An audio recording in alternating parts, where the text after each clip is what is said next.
All right. It's just such a shock. In the interest of time, I'm gonna start. So this week's lecture was actually gonna be how to iterate, but I think some of the stuff we talked about last week pretty much overlapped. Like how do you be scrappy? Which is kind of like iterating. It's like if this doesn't work, you get scrappy and you need something else. But I think launching is actually one of the more less talked about topics when you're doing a startup. So like, how do you make people know? Like, how do you get people to know about your idea? Like, how do you spread the word? And I think we don't talk about distribution channels enough. We don't talk about engaging with your customers enough. And I think this is a pretty big lecture. So I'm gonna change the topic because Eric already had a slide deck, but he had to go to Michigan today. So we'll talk about this instead. Yeah. For your idea, when you're thinking about it, I think usually there's a lot to say about it. I think in your first version for your Airtable forms, there were, it's a pretty long description, right? And it makes sense because you're thinking about, I guess maybe it's like a logical structure for you to follow from like this moment spurred this thought and then it led to this thought. What you should do instead actually is, yes, take the time to think about your idea really deeply, but also condense it down to like a really, really sort of catchy one-liner that can like spread like wildfire with people. Like it's easy to remember. It's not like 3 sentences, like a 1-sentence pitch, elevator pitch as they call it, right? Like make it really short and sweet, like and sort of on point. So again, try to explain the concept in a way like 5-year-olds can understand. It needs to be clearly and distinctly described. It's the best foundation to sort of grow your idea on. And then bonus if it's catchy, get people talking about you. So lead with what, not why. So to get to the point, right? Don't tell your story chronologically. So this is a company called Pave. It says, many of my friends are super confused about their stock options, and it pisses me off how stressed they get thinking about them. That's not a great pitch, right? Get to the point. So Pave lets companies plan, communicate, and benchmark your compensation in real time without spreadsheets.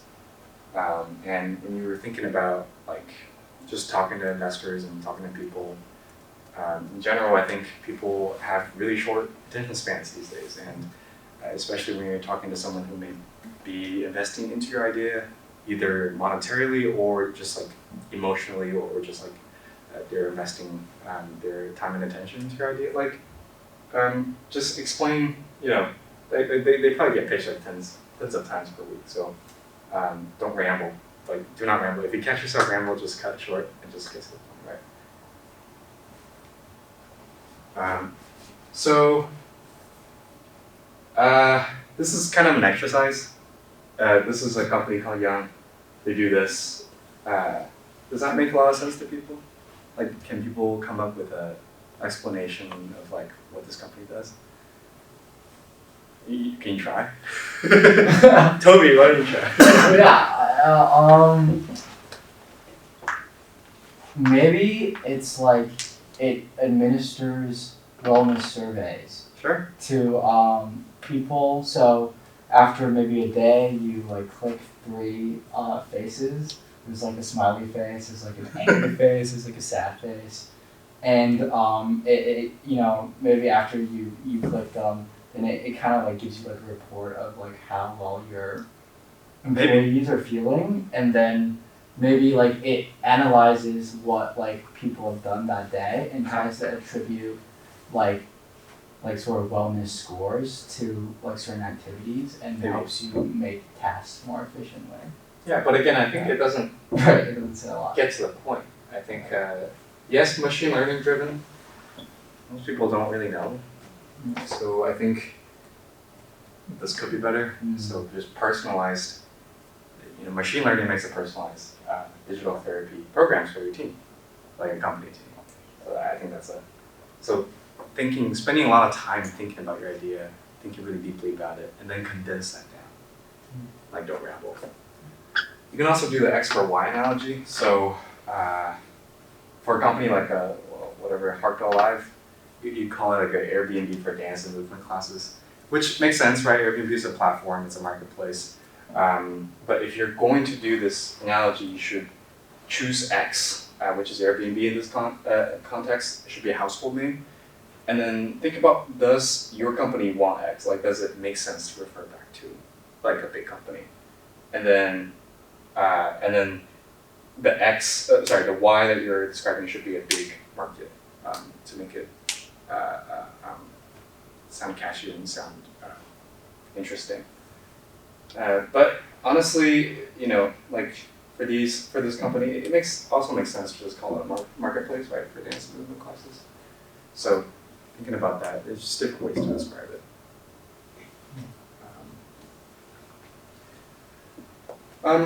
When you're thinking about launching, it's a bit of a weird concept. I wonder what people think of launching right now. Like, what does it mean to you guys? Like, do people even have a sense of like what that really means? Coming out of stealth and putting on LinkedIn. Oh yeah. That's definitely like a Silicon Valley thing, to be in stealth and then come out of stealth. But do other people have? What does it mean to launch?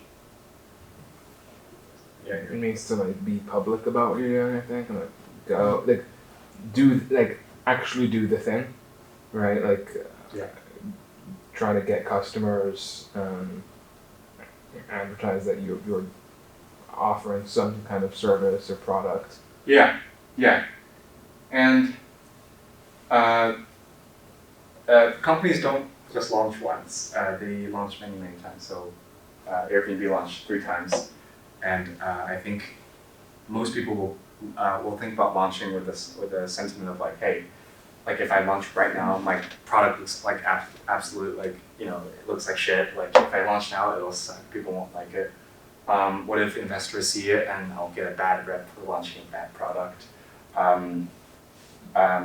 Instead, I think you should think about like these 2 core questions. So like, where can I find people who love the thing that you're doing?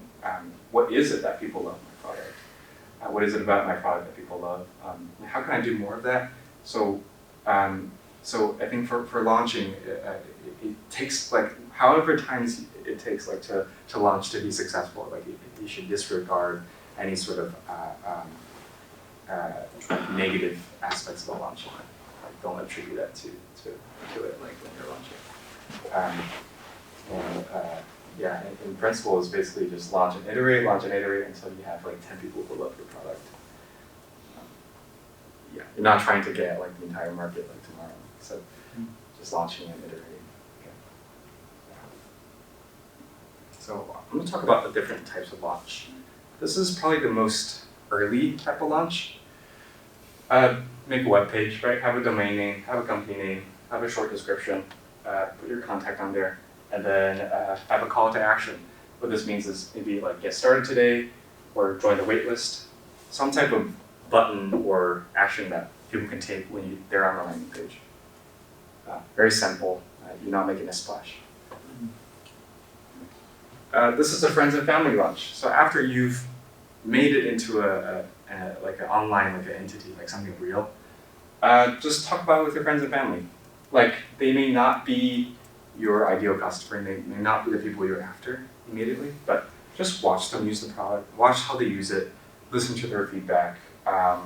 But the tip is that don't try to stay in this stage for too long, because their advice may not be like the most accurate in terms of what you're building, because they're not your customers. But getting early feedback is like in any shape or form is important. So the next is obviously to launch to strangers, people you don't know. They're your real customers. I'm gonna play a short clip. This is the very first version of the DoorDash site. When they first started out, the founders were building other things. They were building tech for small business owners. And so they started approaching store owners for feedback. And they spent a lot of time talking to this one store manager, Chloe. She was the manager of a macaron store in downtown Palo Alto. In talking to Chloe, they realized that the app they were building really didn't solve any of her problems. But just as they were about to leave, Chloe said, "Hey, there's just one thing I want to show you." And it was this thick booklet with pages and pages of delivery orders. She said, "This drives me crazy. I have no drivers to fulfill them, and I'm the one doing all the deliveries." Over the course of the next few weeks, the founders interviewed over 200 small business owners across the Bay Area, and they kept hearing the same issue. Deliveries are painful. Then after they absorbed enough information about the product, they built this, their MVP, in just a few hours. So if they waited too long to get direct feedback from their customers, they might have spent way longer, 6 months plus, building out the wrong solution for small business owners. So I'd recommend you get out there, even if it makes you slightly uncomfortable, and start talking to your potential customers as soon as possible. Do what DoorDash did and talk to 200. So next. Yeah, so that's great advice. I think if DoorDash had given up like talking to customers early on, they would have gone with maybe 6 months down the rabbit hole into the wrong direction. I think you'll hit a point where it all makes sense. Like them talking to Chloe, right, with the thick booklet of orders that they take.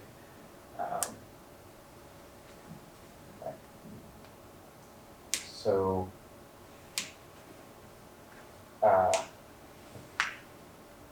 online community, that's the next type of launch you can do.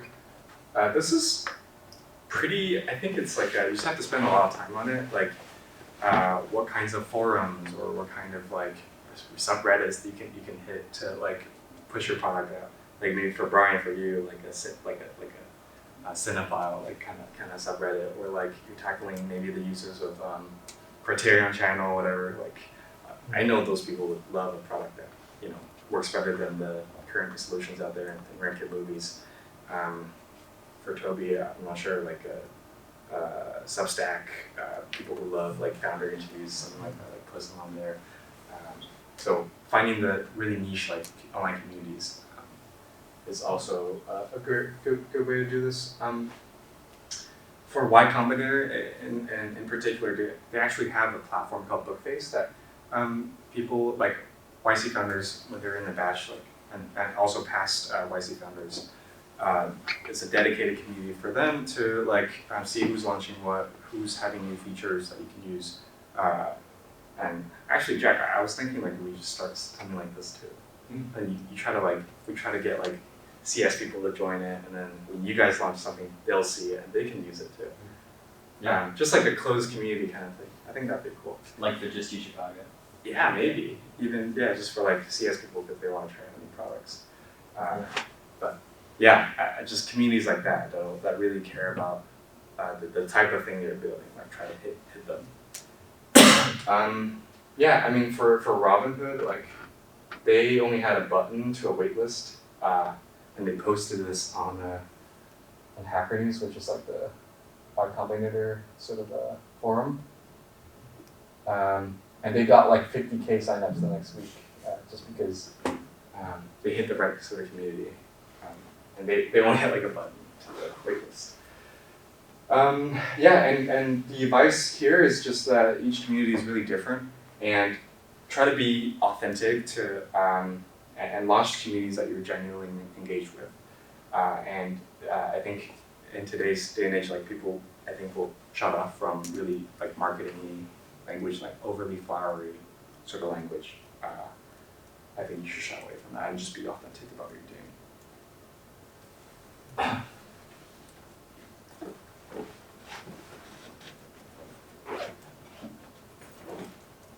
So this is advice on how to launch on social media.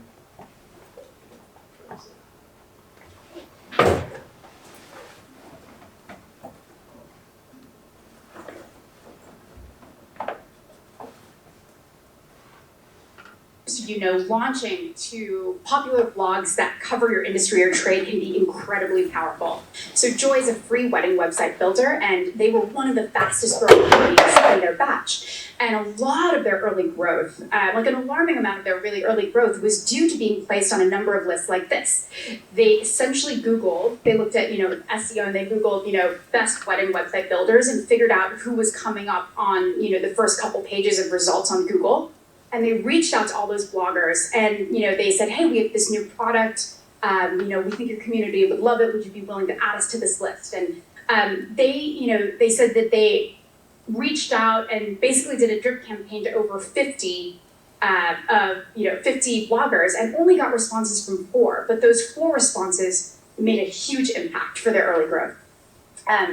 So one note that I want you to keep in mind is that some blogger and influencer opportunities are pay to play. And Joy did not pay early on, and I do not want you paying early on either. If folks are asking you to pay, please find other or creative routes to get around this, because as startups, as early stage startups, you just don't have, you don't have the money to do it. And so I'm saying, it is definitely possible to go this route without paying a ton of money. So figure out, routes around the expensive sort of sponsorship dollars. Yeah, and I think growing a presence, like a presence on every single channel is time consuming. I think it's a good idea, like just getting real exposure out there, but on the right platforms, right? Like for something like a wedding, like website builder, targeting to weddings, to photographers, these amateur photographers who don't know how to make a website, don't know how to code, something like that is really useful. And when you're thinking about how people do web searches, maybe when you're thinking about how to promote your stuff online, just do a quick Google search, maybe on the incognito to see like a neutral sort of unfiltered search result for your idea, and see like which bloggers are tweeting what are the first few results and what are those blogs, and just email outreach whatever way you can and just get on those lists. And because you're sort of optimizing for the web results, and even with AI search these days, how do you get on top of those lists where people can notice you? So yeah, I don't think that hit the point actually, but I'll do more research on that. Second to last type of launch, this is a waitlist launch, which kind of just is keeping people out of the gatekeeping them from using the product and then building up the hype a little bit.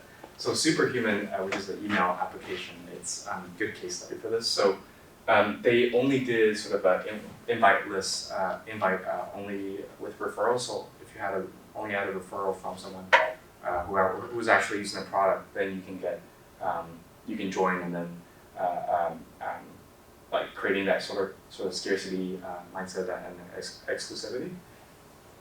They had a survey-based screening, so potential users, they had to complete surveys actually to ensure that every user they admitted fit the product's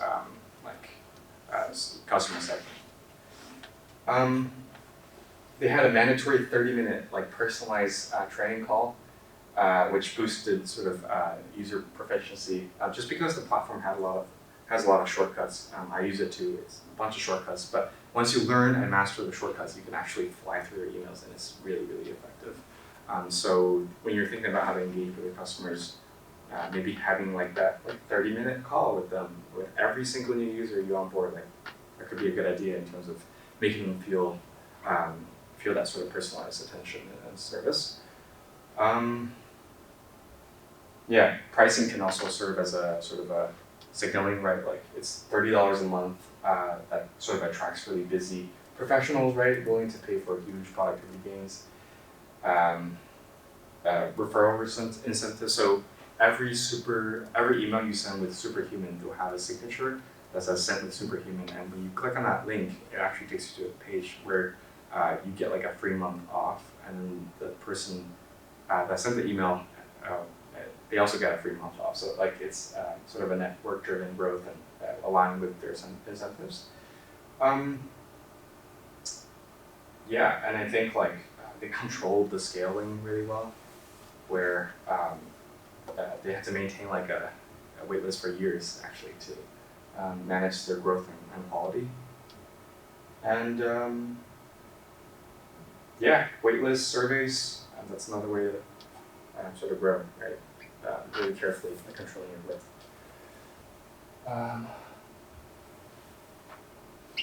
This is the sort of last type of launch I want to talk about.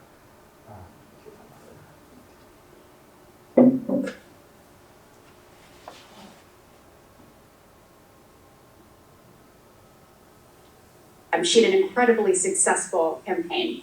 And so, of course, there's a new feature or new product line launches. So 2 very different companies that do this incredibly well are Stripe and Glossier. So both companies are incredibly smart about how they launch new products. So Stripe has always been great from the very beginning. They've been really great at engaging the community. So every time they launch a product, so for example, when they launched Stripe Atlas, they launched it on Hacker News and the founders were in the thread talking to all potential users and talking about the product and why they were launching it, the problems that they felt it was solving. They blogged about it, they spread the word on social media, they pitched press, and this is something that they do over and over again. If you look at Stripe's blog, if you look at Hacker News, you can kind of see the history. Since the beginning, they've been very great at sort of activating the community. Glossier, which is a beauty brand, is incredible at launching new product. And the way they think about it is actually very scientific. They release products on a very specific cadence, at specific intervals. And for every product, they essentially hit every single launch button again and again. So community, social media, press, advertising. So each time this new product launches, which is basically like every 6 to 8 weeks, they have this cycle going. So there's a constant drumbeat about Glossier out in the world.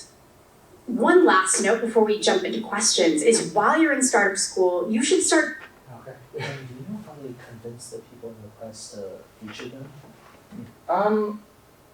That depends. Because I feel like Yeah, that would be pretty tough, right? Yeah. So I mean, I haven't done tech press stuff. I've done political press stuff. It's sort of the same way that you get like meetings with investors or anything else. You just call journalists and convince them that you have a story, right? So like the same way that you might like go to a VC and like look at the things they've invested in the past and explain how your thing is aligned with them. When I would like be pitching certain reporters, right, I'd go look at the things they'd written in the past and then say, I have a story for you. Here's why this is super interesting. You wrote about this thing. Here's how what I'm saying sort of fits in with the things you've written in the past. And so like finding journalists who have written about similar things in the past, but maybe they've talked with people who have like mentioned something similar to your product, right? So like, if you're reading articles about the space, right, that you're in, just finding those journalists and messaging them on Twitter or whatever, being okay, this is a cool story, can I pitch you? And then just like a sense of what you want the story to look like at the end of the day. Like journalists, as are most people, but especially journalists, are very lazy people, and so like they want you. They want to do. Some journalists are not lazy people. Many of them are lazy people, and they want to do as little work as possible. So you can come and say, "I have a story for you," here, and I'll email, or like sometimes I'll email 150 reporters like a pitch about something because I just need one hit in the national press, and it'll basically be an outline for a story, right? And then they can take that and just without doing any other fact checking, right, or like without doing any other interviews, without talking to anyone. Just from there they can do it. So I think the way you convince journalists is like find people who like already care about the thing you're writing about. Then like I wouldn't go, and then basically tell them what the story is and just rinse and repeat until someone bites. And then once you get some press coverage, it snowballs because like if one of their competitors is writing about it, maybe there's a story there, and why aren't they writing about it? So it all. Do you think there's like some sort of policy or thing that people have against founders or people already associated with a certain product or company, telling the journalists like write about my product? So yeah, I mean like at the same time that like they want to like be told exactly what to write, they also don't like the idea that you like are telling them how to do their job. So it's like a bit of a balance. But no, I mean like it's all like I think as long as you're like respectful and nice about it, right? Like most journalism doesn't come from like a journalist going out to the world and proactively finding a fact. Even if you think about like the greatest journalist in the last century was Bob Woodward, right, who broke Watergate. Someone reached out to him and said, "There's a story here. Let me tell you all about it." And then he went and fact checked all of it. And like that's how most of these things happen. And so like I wouldn't like the likeliest worst case is they don't write a story. Like you can like fuck it up and like there's I don't know if you guys know about Anthony Scaramucci. He lasted I think 6 days as Trump's communications director because he called the reporter not off the record and like cussed him out for 30 minutes. And then the story was that he called the reporter and cussed him out for 30 minutes. So like, that's actually the worst case. But as long as you don't do that, the worst case is they're just not going to write anything and they'll be quiet. So I would not be stressed about like telling them what the story is, because like you should think there's a story there. right? Like when you're calling a journalist and like writing about a story, like whenever I do it, like my job was to convince them that I thought that like, people needed to know this. I'm like, this is crazy, like, and like I'd be like, political stuff. It's like, I'd say like, I think your readers would be really interested to know this, right? Sometimes I make politics is different because you're making like moral pleas to them to like cover corruption and bullshit. But like, if you're writing about like tech, like if there's a journalist who writes a lot in your space, like I think your readers would be really interested to know about this. I saw you wrote about this product, this founder. I think this founder missed X, right? Because like, I assume you're doing something that's like disparate than what other people. And journalists love conflict. So if you say, I'm disrupting, I'm disrupting the space. You're like the people you talk to, are all missing something. I have a story here. There's something no one else is talking about, and you get to be the first one to talk about it. That's really interesting to them. Yeah, that's a really good sort of insight. There's a company I've been following. They got on what is it? Forbes, and then like all of the other like media channels kind of follow suit. It makes sense. It's a snowball effect. But in general, I think you have to count on again going back to your communities and your own community. So tackling communities that really care about the type of things or the topic that you're building in, tackling them first, and then converting them to your own community. Maybe it's an email list, maybe it's like a mailing list. I don't know, you send them your product or you send them emails about it. But crafting your own community, that's important as well. I think press launch can be useful, like really useful, but it's not. They're not reporting or writing about you on like a daily sort of basis or like the dossier example. They're not reporting on you on a sort of a cadence. There's also like a sort of interesting inverse here, Yeah. which is like any serious journalist who's writing about the space you're working in. If they're moderately interested, they might call someone they know in the space and say, "Hey, have you heard of these guys?" And if you've done the work to grow the business in that community, and they're like, "Oh yeah, it's super interesting," then you'll get the story. If you're like, "No, I've never fucking heard these guys. What is this, a joke?" And then they look at them, "No, this is bullshit." You're just gonna be like, "Okay, I'm like never gonna talk to this guy ever again. It's probably fake." So I think that like, as important as pitching the story is actually having a compelling story. And if there are people in the community that are like all super into it, then like that's validation for press, right? And then you can be like, here, don't take my word for it. Here's like the phone number of my user, right? Whose like life has been changed by it. Go interview him about how great the product is, and then that's a more interesting story for them too. Right. It's you can't have one without the other.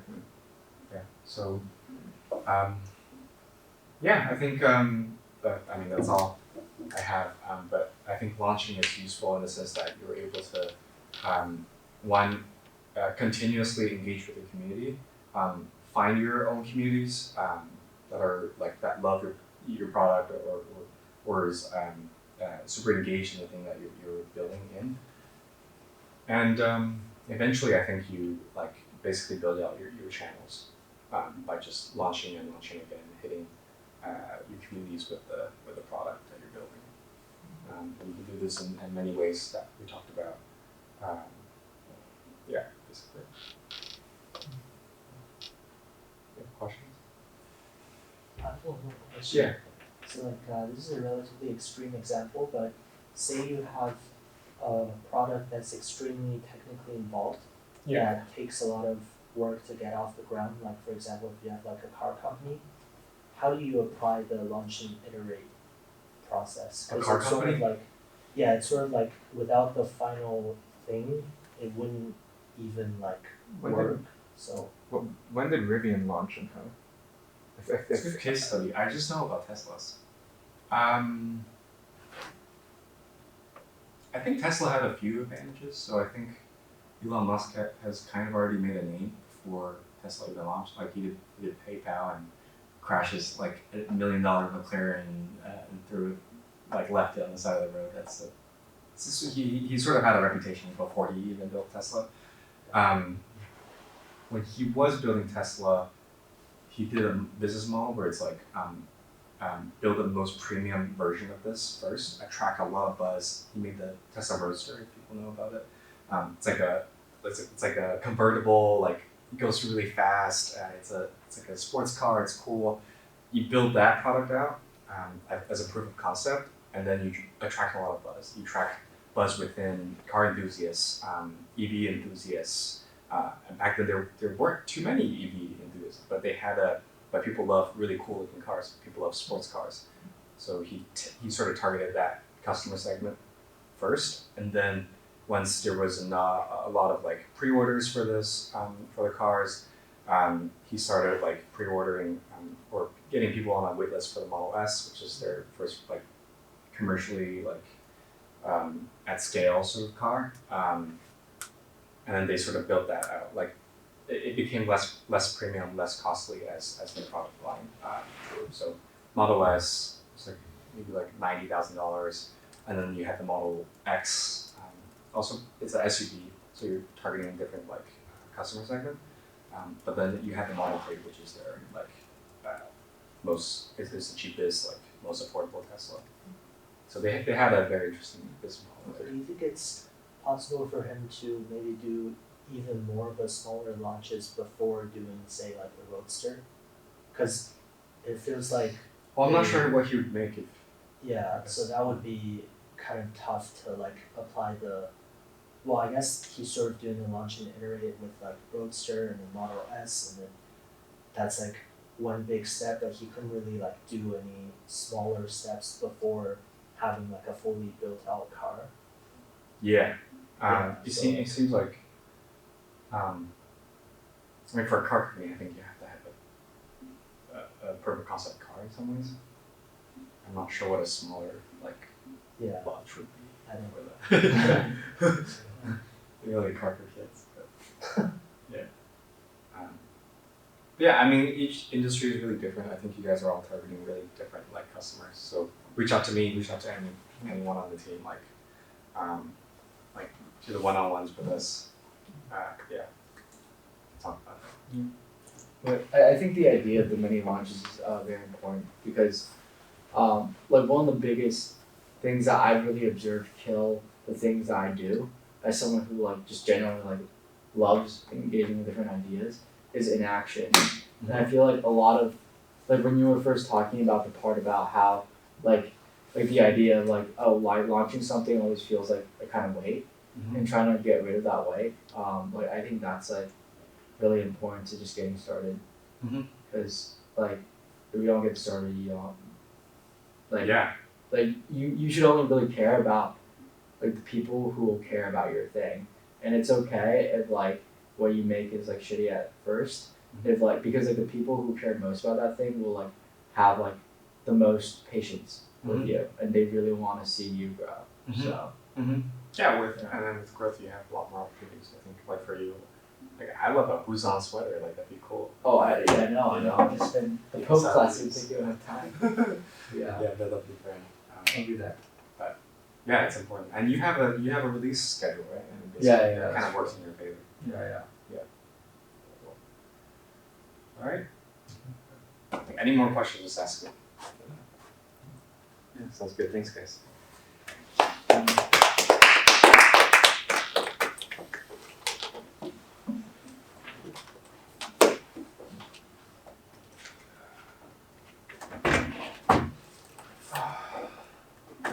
You have like midterms coming up? Yeah. Yeah. Yeah. How midterms? So what's up, 5? What's that? Oh.